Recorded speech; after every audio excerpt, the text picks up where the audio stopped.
you kind of do one of two things when you lose a parent. If you're a daughter losing a father, you become the kind of male figure to yourself, or, you go on a tear. So my grief showed up in overcompensation, overperformance, anticipating all things that could happen or go wrong, and having always backup plans, which serves you really well and is a total bullshit, right? It doesn't really exist. So it's like, then you're undoing. My grief and all of that was more about like trying to undo all that.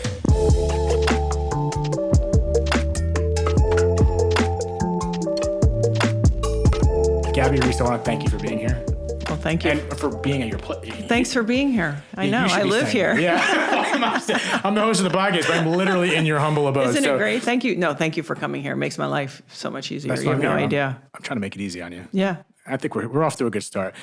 So I am going to be testing your sense of humor. I kind of pre-warned Alex about this, so I'm going to feel this one out. But we both have a couple things in common. Oh?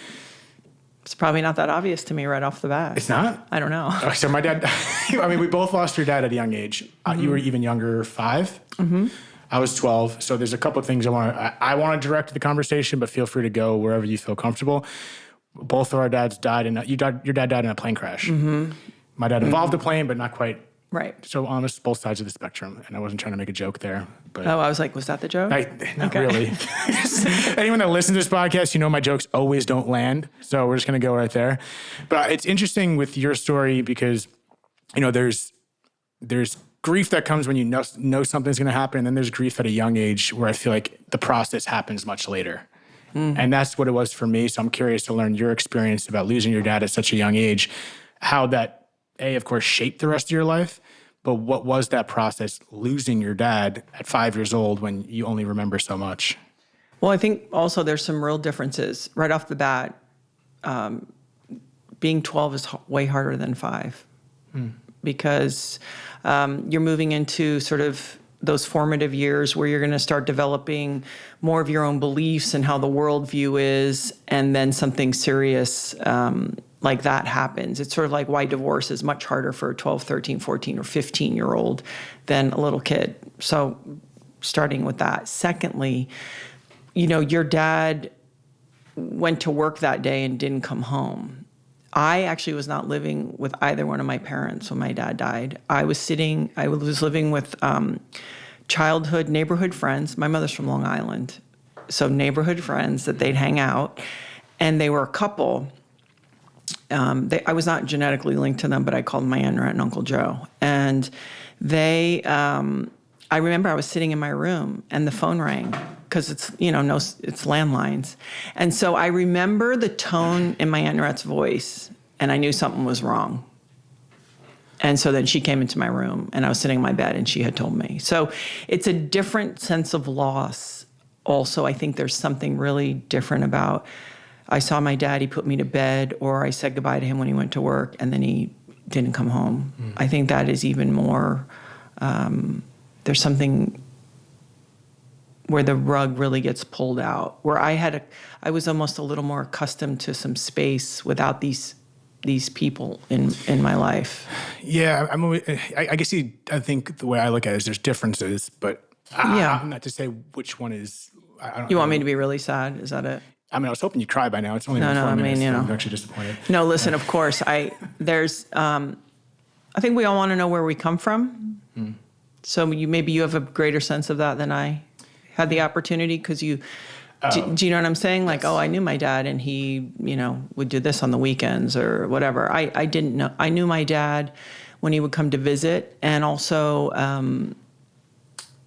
for what this is worth, I think a lot of what, I think there's a lot of things I inherited from my father that I can feel intuitively have guided me, because there's certain personality traits and certain things that, because there were some very difficult times, we all have them, I think those things actually were some of the things that guided me through. Like what? Just certain traits, personality traits. I even look sort of, I have the kind of size of my mother. And then, from here to here, I look very similar to my father. So I think there was ways I could connect by looking at photographs. Because again, no cell phones. So it's not like hours and hours of logged videos and things of a person. And so there's a lot of data suggesting that you kind of do one or two things when you lose a parent. If you're a daughter losing a father, you become the kind of male figure to yourself, or, you go on a tear, right? Looking for love or things like that. So I probably did versions of both growing up. Were you able to identify that? You know what I mean? Did you bring it all the way back to your father immediately? No, definitely not. Just being a teenager and being rebellious and like, he thinks I'm pretty and he's being nice to me, and that's male energy and attention. I'm going to sort of find that way to have that energy for myself. Mm-hmm. And so, and again, then it gets accentuated. I go into sports, then I go into professional sports, certain natural personality traits where you sort of kind of try to house that for yourself. And then I met Laird at 25, which is pretty young adult. And he's obviously has a lot of masculine energy. And I probably was drawn to that for a lot of reasons. So everything you just explained, do you think that's part of the grief process? Like what do you define your grief process as, losing your father so young? I have to be honest. I had another battle I was fighting, which was I wasn't with my mom. So I was battling kind of different things. Which is a sense of grief.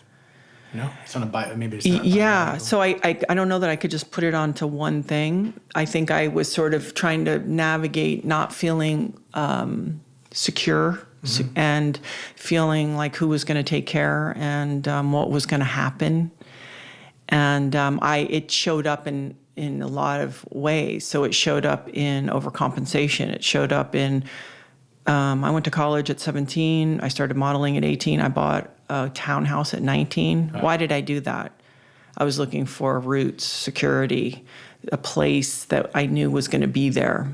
So those are all coming out of, because when we are not if we're not feeling grief or something, I think we roll with it more. We're not trying to lock everything down and organize it and know what it is, because that's just a false sense of I'm in control. Such as life. Yeah. You know what I mean? And I think, so my grief showed up in overcompensation, overperformance,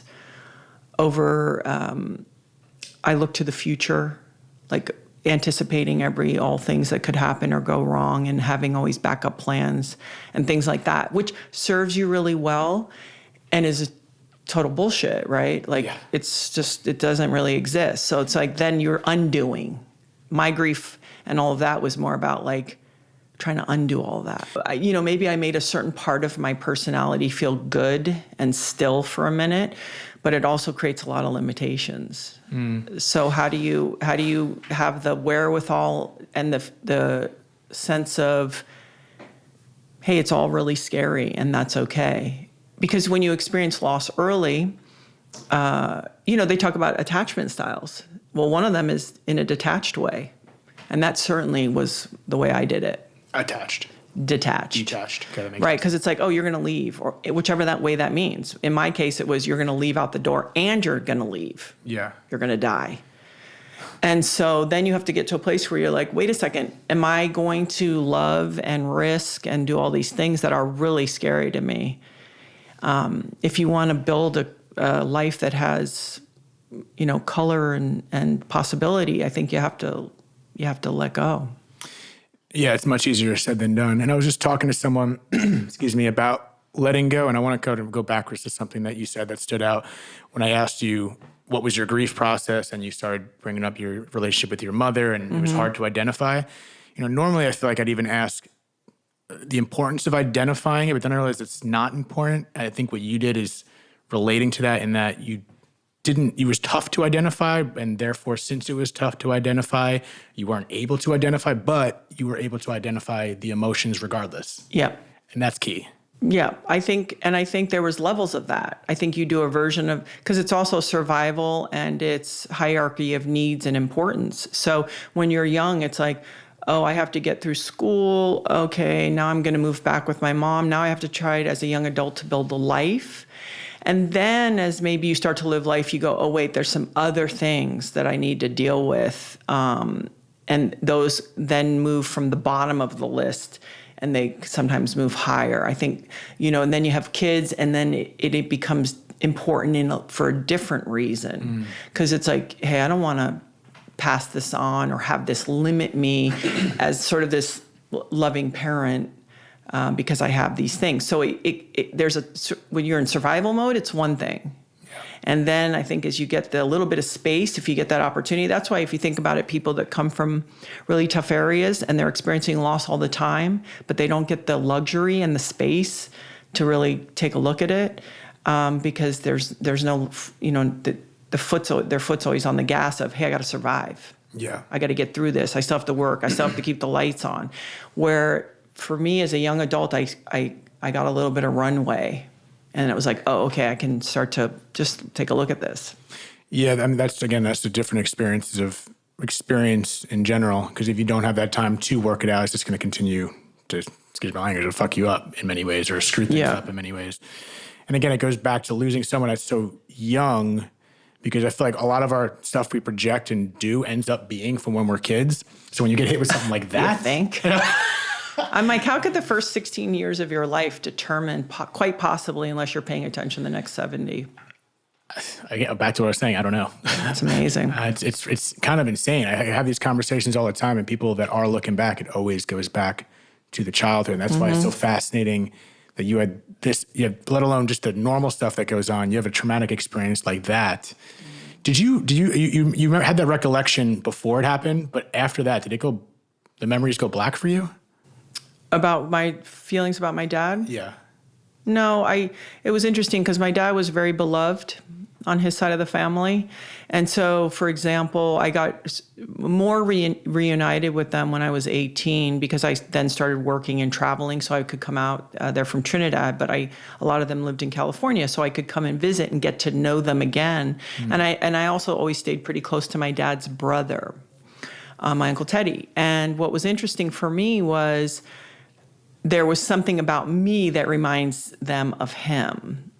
And so that was sort of an interesting way to be loved for being their niece or granddaughter, but also I could see that I was also loved for being my father's daughter. And that kind of kept you close to your dad in some way? Yeah, I think it was like, oh, this is somebody people were really fond of and who liked people and who was pretty intuitive about people and certain things that I don't think I got so much from my mother, certain traits, right? So I thought, oh, because there's certain things that were easy for me, and I've learned that it was just probably also a trait, some of the traits that my father had, and so that was really interesting.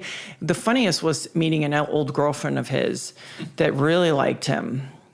And when she first met me as a young adult, I was like, oh, yeah, this lady's tripping out right now. And even the roommate that he lived with when he died, he had a hard time the first sort of few hours hanging out with me because it was, just a reminder. Isn't that an interesting perspective? Because whenever I think about, it took me a while to even contemplate this. Maybe I'm a selfish asshole, but the grief aspect, I always think about me and my immediate family, of course. But when you think about the effect they have on people around you, and that's something I didn't think of till I was older, because again, a lot of this stuff I had become a man and XYZ, but it's a weird lens. Yeah, well, it's also they're a person that people loved, and they had relationships that were before you existed, and they had interest outside of just their family, and they were dynamic in their own ways, and it's always nice to kind of get a sense of it. You're never going to fully understand it from the other people. Yeah, I wonder for you, because I've always said one of the hardest parts about losing my dad young is the lack of new memories. And thinking, when I turned 21, when I got this, well, actually, I wouldn't have this podcast, but Dad was around, so that would have been different. But nevertheless, there's lack of new memories. That's what always ate me up. Like, oh, this would have been a good moment to have with my dad. And granted, maybe it's different because you mentioned how I had 12 years on my dad, so I had that benefit. It is as sad as it is, it's a blessing. You didn't even get that. You know what I mean? Yeah, and it never occurred to me.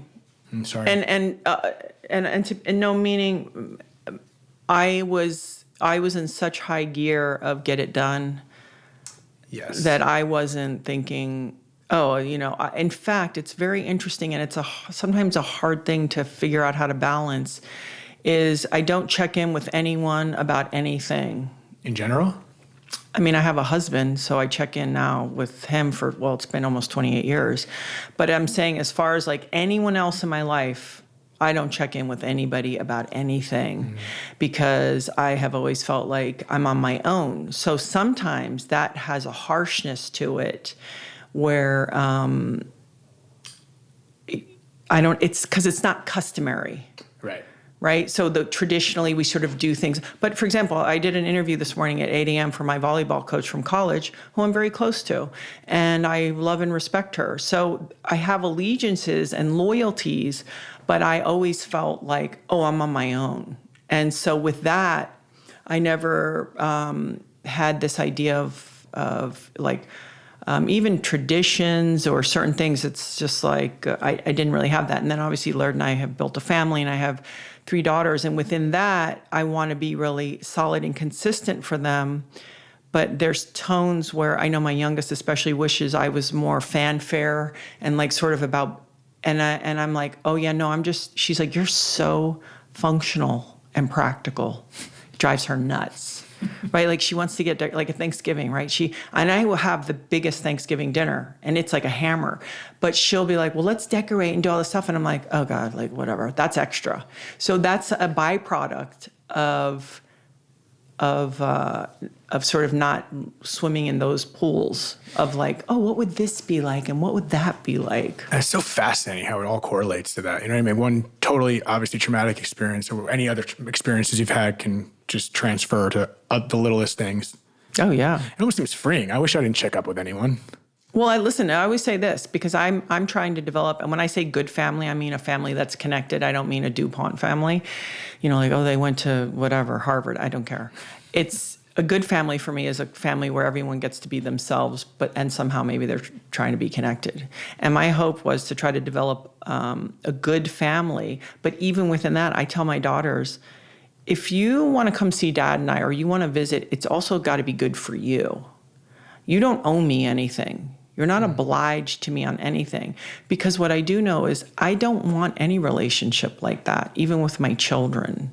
Now, do I want them to understand about, honoring people that have invested in you, reciprocity, kind of those dynamics of give before you want to even take kind of thing. Like you said? Yeah, but not obligation. I don't want one single relationship out of obligation. And that is definitely a byproduct of, I think, kind of going through that as a kid. Yeah, I mean, that makes sense. I could see how from some people that seems probably cold and this, that, and the other, but it's raw and real. Well, yeah, and by the way, the friendships I have, and the relationships I have, I'm a very loyal person. So I'm not saying like, hey, but I also kind of grew up thinking, is this good for me? Is it not good for me? Right. Because I was on my own.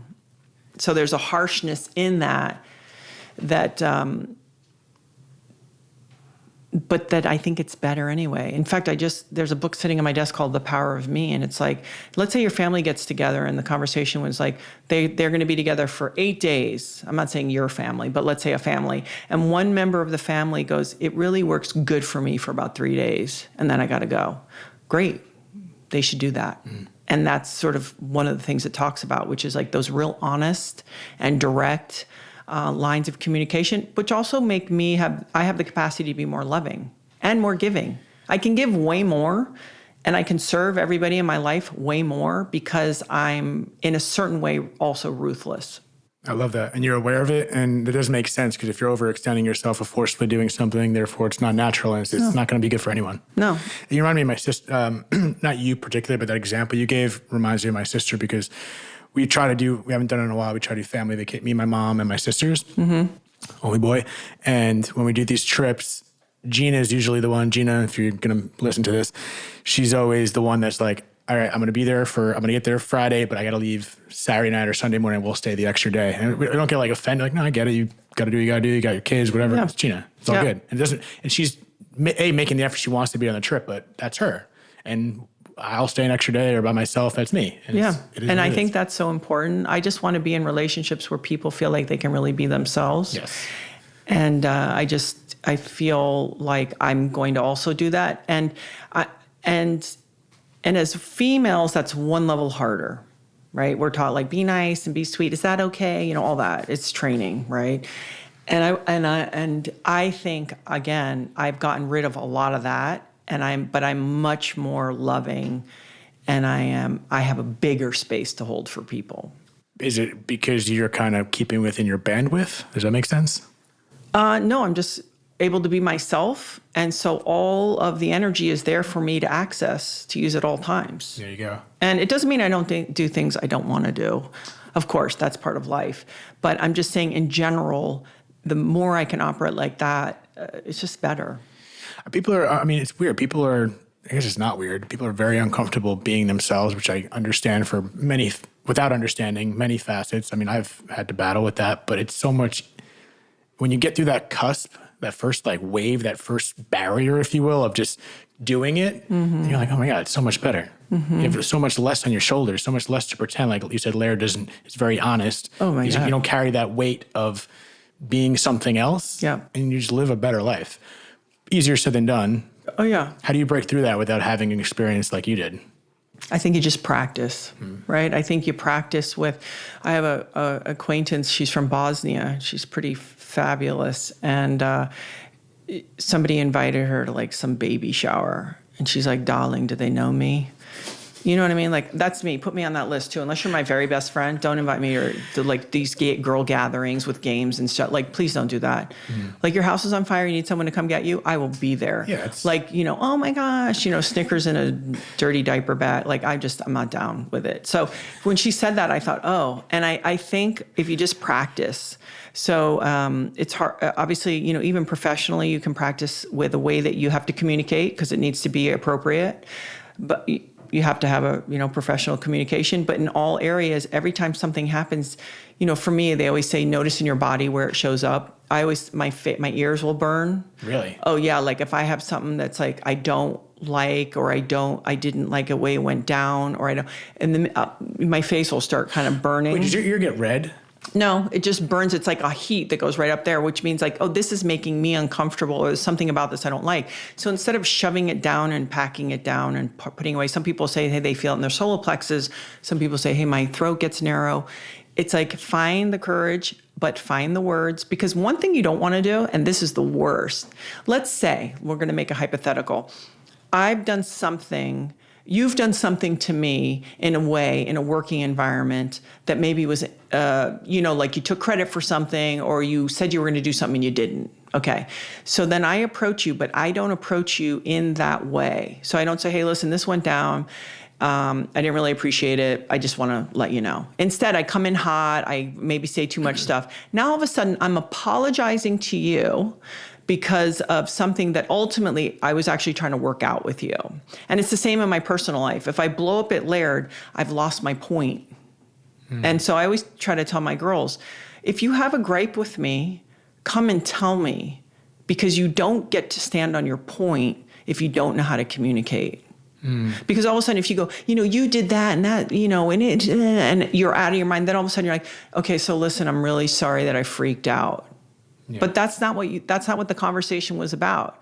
The conversation, so let's stay focused on what it was, hey, this happened, didn't make me comfortable. Can we figure this out? If I come in hot, now I go the other direction and I'm apologizing and I never get to my point. Because you're apologizing by how you handled it? Yeah. So it's kind of learning those skills where so to people who want to try that, it's like just practice a little. Yeah. If you have a partner that says something, go, hey, I'm not sure, but you know, maybe you're upset about something, but when you come at me with that tone, like, what did you want me to feel, know, or understand about what you're feeling? Because it's like, and it's amazing when you don't attack a person, when you just say, this is what I'm experiencing. how they will respond, which is usually like, hey, I didn't mean that, or sorry, I'm frustrated, or whatever the million things are. But I think if one thing is that kind of space, that detachment has also taught me how to communicate my real feelings, but without adding more on top, to the message, and trying to actually defuse it and get to the solution. I love it. This is fun. You're great. Me? Yeah. You're making me think even more because, sorry for that impromptu compliment. This is fun. Oh, thank you. Look right in all three of the cameras. Oh, yeah. So it's interesting what you're saying about that, because I understand coming at someone a certain way to discuss something as what the point is, as opposed to blowing it up. Yes, Jersey. Let's hear it. Jersey. I'm just kidding, but you know what I mean? See, there we go. I love it. Keep it going. Keep it fresh. What I was trying to say is I think the challenge with that is people receive information differently and people deliver information differently, but conflicting with your ideology, and I think mine too, just being yourself, I think there is an adjustment to deliver information by understanding how they receive information. So it's almost like being a chameleon, not in a selfish or deceiving way, being a chameleon to deliver information to that person the right way. Because, so like I have someone that might be hysterical, and you got to approach it that way. Or someone's more analytical, you got to be more concise and direct to the point. Some people are more warming and want that, how are you doing? And take that approach. Yeah. So there is that adaptability. Or even a compliment at top, like in work, like, hey, you did a great job here, but I need to bring some attention here. Well, okay, so I have a lot of thoughts about that. One is the art of communication. That's why they call it the art. So if the more we're able to step in other people's shoes all day long, the better anyway. Yeah. I mean, you're going to live in your truth, but the more you can be like, what that person's going through, it's just going to be better. Yeah, that's why we're doing this. Right. It's just better. I don't know if I could fit in your shoes, though. You're a lot taller than me. My feet are very big, too.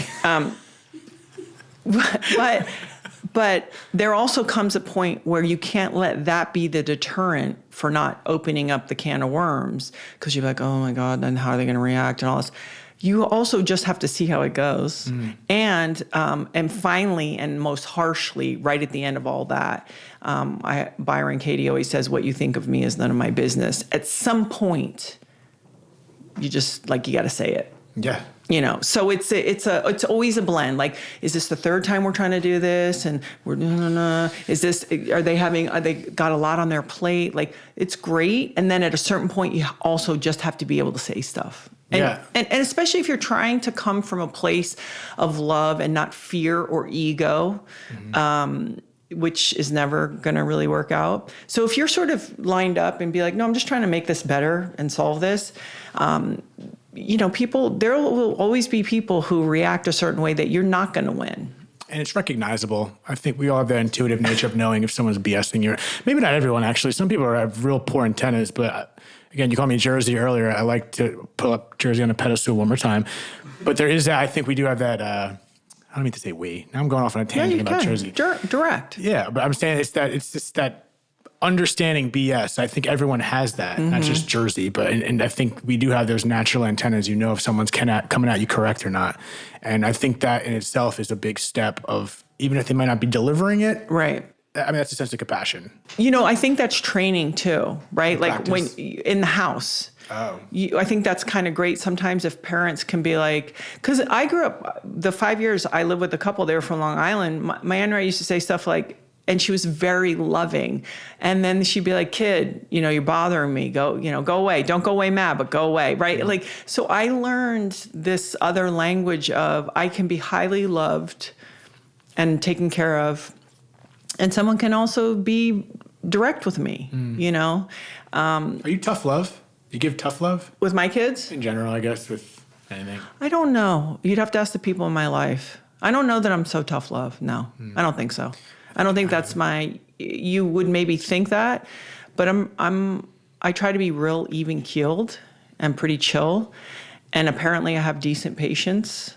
I can see that. Yeah, I have pretty good patience. And I have to tell you, I've learned a lot as a parent, where maybe how I started out as a parent, I'm not ending up as a parent. So I think I didn't give as much room to my first two teenagers. And when I say that, I mean, teenagers just, they're wild, right? Like they go through so many phases and they say such crazy things. And you want to react to all of it, and then you realize they're not going to keep doing that. They're going to outgrow that. Right. And so I've just learned to hang back a lot more. I'm just trying to stay focused on listening to them, being there for them, and being a good example. Yeah, not always take things personally, right? Oh, like never take them personally. I mean, never. None of it. No, never. Almost nothing. No, nothing. If you're going to be in any listen, as an athlete, as a business person, as a lover, as a parent, do not take anything personally. Literally almost not, unless you're maybe really banged up. Even then, if I probably didn't do it because of what you think I did it for. Oh, no, don't take anything personal. It's Life's not personal. Better that way. Well, also, I don't know what good comes out of it by taking things personally. Now, if somebody says, hey, you seem to be doing this thing that isn't maybe serving this dynamic, you'd be like, okay, I got to take a look at that. Mm-hmm. And it's sort of like our thoughts. People have busy minds, and they'll be, the mind will be like, you're not good, and you're not good enough, and no, you didn't do that good. And it's like, Laird and I talk about this all the time. We are not our thoughts. No. And so I think it's the same thing with someone's like, you suck. It's like, yeah, okay. Yeah, words never really got me that bad. I mean, maybe words affected me a little bit more when it came from someone I actually cared about. Of course. That obviously stings different, but when it's from some asshole on the other side of the room, it doesn't do anything to me. It doesn't do anything to me. Yeah, no, it's only the people close to us who can say things. Yeah, but some people get fired up from strangers for sure. Yeah, but that's usually something going on with us. Right, that's another thing. Because that's our ego. It's like, oh yeah, I'm going to show you. And that's really it. You lean into it, and anytime we get aggressive, it's because we're scared. Really? Even in the gym? What does that mean? You're aggressive with the weights? Yeah. Maybe you're trying to generate energy to lift something. I mean, that's different. That's not aggression. That's like a false sense of like, rah, power, let's go. I don't even know why I brought that up. That's good. Are you banging heavy? You're banging heavy lows? What do you got? I've been getting back into it, actually. Really? I've worked out like all my life, and it was a lull, and now I'm back into it. I'm like, I don't know why I even... That's good. Lifting heavy things is good. Just don't go too crazy. No, now I'm at a point where I work out, but I don't like go for any PRs or anything like that. I'm just kind of like, I just want to get moving. So you're not like, hey, what do you bench? Like, what are you benching? Like, you don't do that dialogue? I mean, unless they get like a bro crush in the gym, I might just start conversation, but that's just a whole other thing. So like, I love those. I listen to I can't. I was hoping you were going to keep going. I listen to it, and I'm always like, oh my God, here we go. No, that's not me. No, that's cute. Thanks. No, but yeah, we just have to look at that. What are we talking about? Aggression. Oh, yeah. And fear. Someone was telling me, I think this guy Blake I had on the podcast was talking about men's aggression, because a lot of my audiences are women, and which makes sense. People opening up, trying to get the dudes to work that out, but it's a whole nother conversation. They need it. I know, and I mean, I don't know what it is. I know what it is, but at the same time, I've had plenty of men on here, and I'm hoping that opens the gateway to have some men, chill out a little bit, but whatever. What was my point? What was I talking about? We were talking about male aggression, but testosterone. Let's not downplay the power of that chemical. In a good way. It's fantastic, but it's a real thing. So when a woman doesn't understand why a male reacts a certain way, it's like, yeah, but you have completely different chemistry. And vice versa. Well, that's for sure. We expect you to understand what we're going through. I was raised by women. I have a taste of it. I have a taste. You know what my favorite thing is? One of my favorite things. So we have 3 daughters, and you guys met Laird. And sometimes Laird will be sitting at the counter, and I watch him just allowing. He's like that whole thing of having a relationship with, I'm never going to understand. And the complete harmony and peace he is in that constant state of, yep, and I'm never going to understand this. And I'm like, this is so much wisdom happening. Mm-hmm. And it's so beautiful, because what it is it's like, it's acceptance. It's surrender. Letting go. It's complete surrender. He drives my daughter, who's in 11th grade, to school every day. And, she comes at him hard. She's much easier on me than him. And I see him like, okay. She walks out with a certain skirt on, and he's like, oh, that's really short, And it's just like, how long is she going to go through this phase? Because they all go through it, right? I love that. And so as a girl, I remember going through that, like, this looks good, and you're just like, okay, but I think I see your butt. I'm not sure. But anyway, and I see Laird just like, wiping his head, and just like surrendering. Right? That's beautiful. I mean, and then you go back to aggression. Well, but they live together. There's a saying in Natural Born Heroes. It's a beautiful book. To be a true warrior, one must be compassionate. And I think we live in a culture and a time where we have villainized masculinity, which I think is a huge error. I think it's like femininity, such an essential part of civilization and also a beautiful trait that you don't want anyone to feel bad because they are a certain thing, but also I think masculinity needs to be cultivated. So for example, listen, it isn't good to fight, but it is good to know how to protect. For sure. Right. So it's these nuanced things that we're kind of we're throwing away with, I don't want you to fight, but I do want you to know how to protect. Yeah, 'cause and it happens. Yes, and I don't want you to be destructive, but I do want you to be willing to run into a burning building to help somebody. So it's like, how do we sort of empower them? But I have found that every true highly masculine person that I've ever met, Laird is way more sensitive than I am, and pretty much all of my daughters. And you'll see that pretty much across the board, that if it's one or the other. So if we're asking all these males to live in this middle nowhere lane, they're none, they're neither. They're not deeply feeling and deeply helpful and deeply protective and maybe when needed, violent if necessary.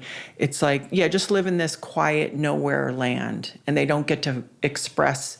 So then you're taking testosterone, it doesn't have a place to go. Yeah, it's a balance. It's very tricky. I think maybe you'll know this better than me, Alex, who's off camera. Jordan Peterson mentioned something about, seemed kind of controversial, but it made perfect sense about being a monster or something like that. Like you should be able to be a, but know how to kind of contain it. Yeah. I might be butchering that. You know what I'm talking about? I've heard it. But I loved it. No, you want to have the ability for radical violence, but it's, you want to be able to sit and be as civilized as as 100%. You can be. Well, and the thing is, we don't realize because we're so disconnected from nature that there was a purpose for these traits, right? If we look at dolphins, when they're attacked or threatened, they take the babies and the older dolphins in the middle. Inside. Then they take the females, put them on the outside. Then they put the males on the outside. On the outside of the males are the juvenile males. Why? Because they're like, we're good. We're the best. We can get everything. We're the, and they're crazy, right? Because they're full of testosterone. So I think it's understanding that these traits are helpful at certain times and not to be afraid of them. But to also, it's sort of like teaching them how to use it correctly. Yeah, having that sense of discipline. Correct, because that's what's so beautiful about like a martial art. If you take a young person and you have a sensei or a master, it's respect, it's discipline, it's all these beautiful things that I don't think we observe in general. For me personally, I really want to go out into the world and be kind to people and let people go first. And if somebody wants me to open the door for them or take their cart back to the grocery store, whatever, I want to do that. And I think we are just sort of balking. Yeah, I don't personally know any UFC fighters, but what I've heard and observed, some of those UFC fighters are the most brutal guys in the world doing the most violent sport. And then oft on the mic when they talk, they seem the most compassionate and respectful and sportsman-like person you've ever met. So it's having that balance, the ability to do this, but still be compassionate is healthy. Well, when you get your head punched or kicked, you have humility, and you also know how easy it is to hurt people. And even if you win, you lose. So I think a lot of them understand that's usually not the best answer. Yeah, even they know that. Yeah. Yeah, it's pretty impressive. Yeah. I forgot we were on a podcast talking about death. Well, I mean, all these things. Listen, I often think maybe my life wouldn't have been as expansive if my dad didn't pass. I mean, also, I'm going to always put a positive twist on everything, right? It's like when my friends are single, I'm like, let me tell you everything that's great about being single. They are just ready to have their second or third small child. Let's talk about everything great about that. So I'm always going to go for that because that's trying to live in reality. And I think, maybe having that reference or that person I had to sort of say, is this good? Was that good? And remember also, my dad got to die a hero. I didn't get to see any of the cracks really in the veneer. And I only get the beautiful stories from my family and his friends. So I'll take it and I'll say, okay. And I also had another thought about my dad, which was maybe my dad wouldn't have been great old.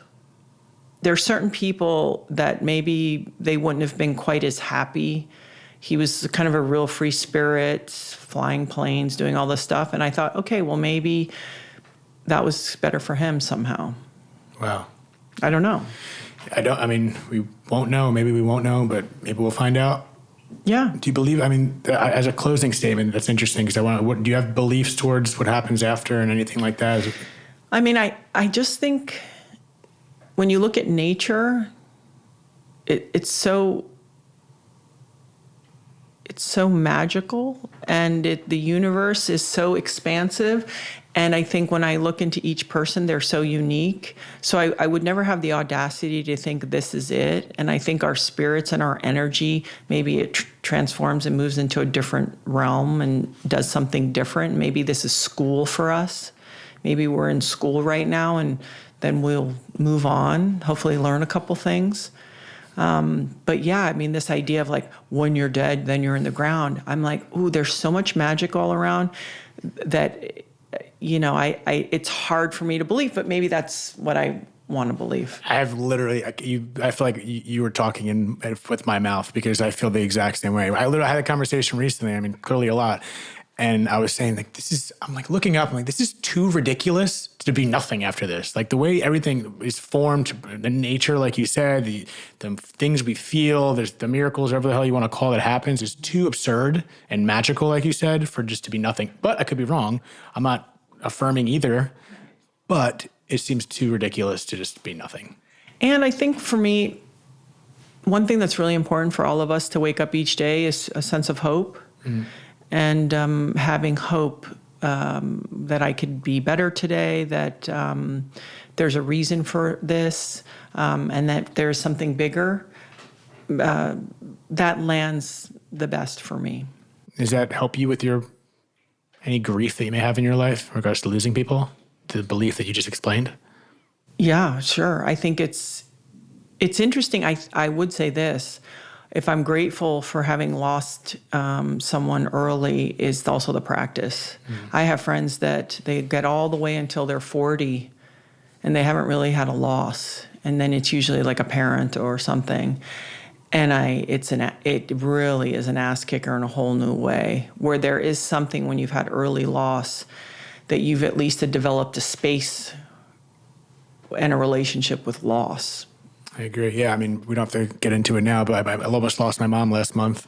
And that was the whole experience that kind of came full circle with me and my sisters based on our prior experience. So it was like we have no idea what we're doing, but we knew exactly what to do. Really? And it was hard as hell, but a much better place without going into that whole story. But it is interesting. And I think that's why these conversations are so important, and why I want to tap into people that haven't experienced it. And speaking of someone as fun and interesting like you, that makes it much easier. But because I want people to not wait for it to be gone to realize what you have, you can learn through others, maybe through practice. But by hearing stories like yours, I'm hoping to gather people that haven't experienced it. Yeah, and I think that's a really important thing, is also if you are a person who isn't going to experience loss until way later, it's going to hurt in a different and maybe more intense way, but also you got that time. Yes. And so just simultaneously to honoring the pain and knowing, there's good days and bad days, that, oh, but man, I got some of that time with that person. And just, again, our eyes can look at whichever way we want them to. And in everything, there's something good, even in the worst thing, right? Yeah, there's always a lesson. And one thing it's been helpful for me is living with someone like Laird, where guys that do dangerous things, or people, women, men, is I don't think they take it quite for granted. And they know it's so fragile. It's all so fragile. And maybe that's another thing. If you said, hey, what did that experience do? It's like, I'm not going to assume that tomorrow just shows up. And it's so fragile. I'm not going to live in fear. My kids, when they walk out the door, you're just like, okay. But you're just acutely aware that it's all balancing in such a delicate way. So to appreciate it, enjoy it, if you want to take a risk in your personal life or your business or to stand up for yourself, you might as well. Yeah, I mean, it's an extreme example. We don't know so much, but you say, I'm not going to take this risk today, and then it could be over tomorrow regardless. So yeah, it's a balancing act. But Gabby, I want to thank you so much for sharing all this. You're a blast. Well, I appreciate your having the conversations with people. It's important. Of course, it is important. And thank you for recognizing that and sharing that. And I'm going to put all your information in the show description. If is there anything you want to plug or say? No. I do want to say one last thing. Please. Is I realize I have a close friend of mine who's highly emotional, and I'm I'm sort of a more thinking kind of by nature person.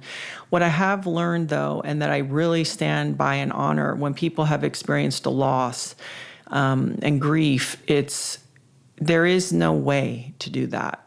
I just, because you'll see people, it's like, oh, well, that happened 2 years ago and they're having a bad day. And someone might go, are you still talking about that? Or they feel bad that it only happened a month ago and they're having a good day. Like, all of that is okay. And I don't know that there's a way. One thing I have learned through all of this is like, there is only your way to do it. And so you can hear me talk and I'm very analytical and all these things, but I would never have I would never do a disservice to the notion of grief, which is, hey, just do it your way. 100%. We all handle things differently, and it's not linear. There may be steps that work. That's right. Like I think there's like bullet points, and then you have a red pen, and you can kind of move things around. Yeah. But I don't know. You don't like again. You don't know till you get punched in the mouth sometimes, even if you are prepared for it. But having these things in like your chamber get you ready to at some point work it out. Yeah, and the weird balance of life is for the living, and that you've had a big loss is a really interesting place to live between. Such is life. But thank you. Thanks. Dead Talks out. Bye, Alex. Thank you. Later, guys. Thank you so much for tuning in to another episode of Dead Talks. Please do not forget to hit the subscribe button and also the notification bell. That'll give you updates as to when we post a new video, more episodes, and more content in general. We are streaming in all the major podcast platforms, including Apple, Spotify, iHeartRadio, Pandora, and all that. And also find us on Instagram at Dead Talks Podcast or www.deadtalks.net. Thank you so much.